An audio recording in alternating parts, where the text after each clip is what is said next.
Hej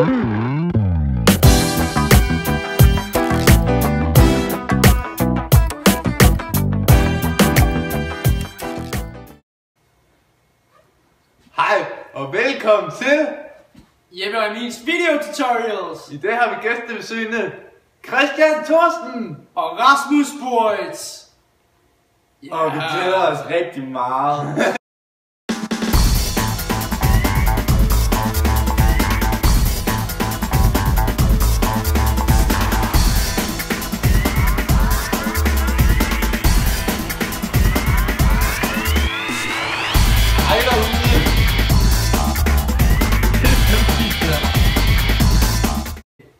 Først vil vi forklare, hvad det vil sige, at en funktion er differentabel, og hvad differentialkoefficienten er. En funktion er differentabel, hvis dens grad er sammenhængende, det vil sige, at der ikke er nogen huller eller nogen spring. Med andre ord er en funktion differentabel, hvis en funktion er kontinuerlig. Og kontinuerlig, det er populært sagt, at man kan tegne grafen uden at løfte blyanten. I et matematisk sprog siger man, at en funktion er differentabel i punktet x0, hvis f er lokalt lineær i punktet x0, fx0.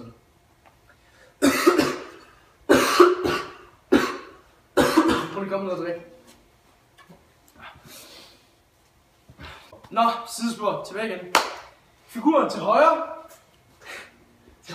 viser funktionen fx er lige med x i anden. Og som I kan se, så er det åbenlyst, at den er krum. Der er ikke nogen konstant hældning. Det vi i stedet leder efter, det vil så være den lokale hældning. Og den kan aflæses ved at tegne en tangent, der aflæser hældningen på tangenten. Og så kalder vi jo den her hældning for differentialkoefficienten. Og det vil altså sige, at differentialkoefficienten er det samme som tangenthældningen.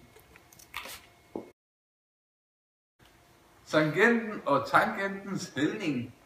For at finde hældningen for en ret linje, skal man kende to punkter, som vil give os mulighed for at dividere ændringen af y-værdierne med ændringen af x-værdierne, som giver hældningen. Når vi skal finde differentialkoefficienten, finder man først tangenthældningen i et bestemt punkt. Vi ønsker dermed at finde hældningen i punktet x0 af f af x0. Men for at finde hældningen skal vi først bruge et yderligere punkt, og derfor indføres punktet x0 plus h f af x0 plus h-tangenten er en ret linje, der går igennem disse to punkter. Vi kan beregne tangenthældningen således. Vi vil nu lade h nærme sig 0, så h bliver uendelig lille, og dermed vil tangenthældningen nærme sig tangenthældningen. Og vi finder dermed differentialkoefficienten. Man skriver differentialkoefficienten fx0 som f x mærke x0. Man kan omskrive tangenthældningen, så den passer til given polynomium. Eksempel. Vi demonstrerer nu, hvordan vi omskriver tangenthældningen ved hjælp af tretrinsreglen for at differentiere et vilkårligt andengrads polynomium. Tangenthældningen omskrives til det her. Kvadratsætningen anvendes nu. Der ganges ind i parenteserne. Parenteserne hæves.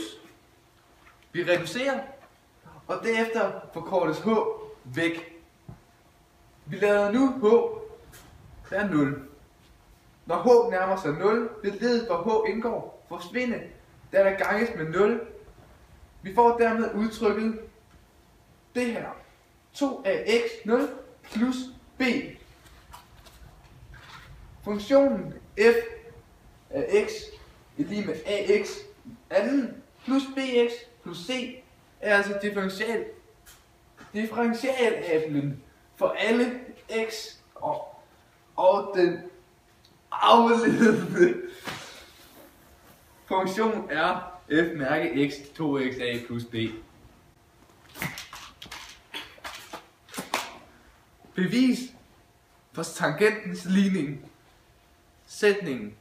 Hvis funktionen f af x er differentiabel i x0, så er ligningen fra tangenten til grafen for x med røringspunktet x0, y0, givet ved y af f mærke x0, parentes x minus x0 plus f x0. Vi har så et bevis her. Vi har tegnet en graf af funktionen fx. Vi markerer et vilkårligt punkt x0, y0 på grafen. Det skal være tangentens røringspunkt. Så tegner vi tangenten til grafen gennem dette røringspunkt. Vi markerer et vilkårligt punkt på tangenten x, vi kender. Dermed 2 punkter på tangenten x0 og x er y. x0, y0 og xy. Vi kan nu udtrykke hældningen på tangenten på 2 forskellige måder. Tangentens hældning er lige med differentialkoefficienten fx mærke x. Tangentens hældning x, tangentens hældning er lige med y minus y0 divideret med x minus x0. Disse 2 udtryk er ens, og vi sætter dem derfor over for hinanden. Y minus y0 divideret med x minus x0 lige med f mærke af x. Nu isolerer vi y er lige med f af x, f mærke. Det er nu blevet tid til at optimere en bagerforretning, der producerer rugbrød. Ud fra regressionen ses, at SO, altså den samlede omkostning, som funktion af antal rugbrød kan beskrives med funktionsforskriften fx 0,136946 gange x i tredje minus 1,8 i anden plus 9,1 gange x plus 2,2. Altså definerer vi den her, hvor fx angiver de samlede omkostninger i millioner kroner som funktion af x, der angiver antal rugbrød produceret i millioner stykker. For at finde dump, altså differentierede omkostninger, differentierer vi med denne funktion. Dump lig d over dx som funktion af fx. Den definerer vi, og så kan vi bestemme dump til at hedde 0,410838 i anden minus 3,7 gange x plus 9,1. Forudsat fuldkommen konkurrence, så kan omsætningen som funktion af rugbrød producere beskrives med funktionsforskriften i x, altså den definerer vi. G i x er lige 8 gange x, hvor G i x angiver omsætningen i millioner kroner som funktion af x, der angiver antal rugbrød produceret i millioner stykker. For at finde DOMS differentieres denne funktion. DOMS er altså en differentieret omsætning. En differentieret omsætning 1 kalder vi den. D over dx af g i x defineres til DOMS 1 lige 8. For at optimere virksomhedens overskud findes x, så DOMS sætter vi lige med DOMC, altså den differentierede omsætning, lige den differentierede omkostninger. Altså bruger vi funktionen i inspire solve, altså den differentierede omkostning, lige 8, x skriver vi. Så får vi tallene x lige 0,3 og x lige 8,8. Og det er altså vores minimum og maksimum. Ved en produktion på 0,3 millioner rugbrød tjener virksomheden 2,3, altså et tab på 2,4 millioner kroner, mens den ved en produktion på 8,86 millioner rugbrød tjener 40,44 millioner, altså et overskud på 40,4 millioner kroner. Det vil sige, at hvis virksomheden producerer 8,85565 for at være præcis millioner rugbrød, så opnår vi dens maksimumsfortjeneste. Hvis vi derimod forudsætter monopol og salgsprisen følger opgave 52, så kan omsætningen som funktion af antal rugbrød produceret i stedet beskrives ved funktionsforskriften h af x lige 2 i anden plus 22 x. Den definerer vi, og vi siger, at hx angiver omsætning i millioner kroner som funktion af x, der angiver antal rugbrød produceret i millioner styk. Det skal ses bort fra konstanten minus 1 gange 10 tallet i regressionen, da det er et forsvindende lille tal. For at finde den differentierede omsætning, differentieres denne funktion. Den differentierede omsætning 2 differentieres af h i x, altså får vi en differentieret omsætning, der hedder 2 i 22 minus 4x. For at optimere virksomhedens overskud findes x'er, altså sætter vi doms, ligesom vi gjorde før, bruger solve-funktionen igen og får her resultatet x lige 5 gange 8, 9, 702, resultatet 5,3. Altså vores minimum maksimum igen, og da det ikke giver mening at producere et negativt antal rugbrød, kan vi konkludere, at virksomhedens overskud optimeres ved en produktion på 5,3 millioner rugbrød.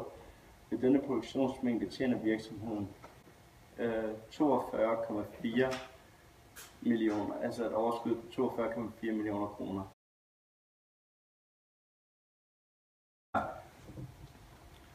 Og når vi så er kommet til en funktions monotoniforhold, og at bestemme en funktions monotoniforhold, det svarer lidt til at bestemme i hvilke intervaller funktionen er voksende i, og hvilke funktionen er aftagende, eller hvilke den er konstant i. Og kender man monotoniforholdene, har man en idé om, hvordan grafen ser ud, og man kan derfor være fri for at tegne den. Og differentieringen gør det altså meget nemmere at bestemme monotoniforhold, men det ser vi mere på lige om lidt. Og hvis f-mærke er større end 0 for alle x i intervallet, så er f voksende i intervallet. Og hvis f-mærke er mindre end 0 for alle x i intervallet, så er f aftagende i intervallet. Og f-mærke er lige med 0 for alle x, så er x i intervallet. Altså hvis f-mærke er lige med 0 for alle x i intervallet, så er den konstant i intervallet. Nu vil vi så se på, hvordan man udregner monotoniforholdene via differentiering. Nu skal vi så vise, hvordan man finder monotoniforholdene ved at differentiere en funktion. Vi har vores funktion f, som er givet ved f lige med x i tredje minus 4, x i anden plus 4 gange x plus 5. Og så finder vi så et mærke ved at differentiere den her funktion. Og ud af det så får vi 3x i anden minus 8x plus 4. Og det vi gør nu, det er, at vi sætter vores f-mærke til 0 og finder de to x'er ved at solve i Inspire. Og de to x'er vi får er 2/3 og 2. Og nu da vi har fundet de to x'er, så kan vi finde et punkt for f-mærke, som er mindre end det mindste, mellem det mindste og den største, og større end den største. Og det vi så gør nu, det er, at vi tegner vores overtegnslinje, vi ser her. Og ud af den kan vi så konkludere, at 2/3, der er der et lokalt minimum, hvor den så stiger, og så falder den igen. Og ved 2, der er der et lokalt minimum, og der kan vi se, at pilene de først falder, og så stiger den igen. Og f-mærket den er aftagende for x i 2/3 til 2, og den er voksende fra 2 til uendelig. Og så er den lokal max i 2/3, og ja, lokal minimum i x2. Og det var egentlig sådan, vi fandt monotoniforholdet ved at differentiere en funktion. Nice.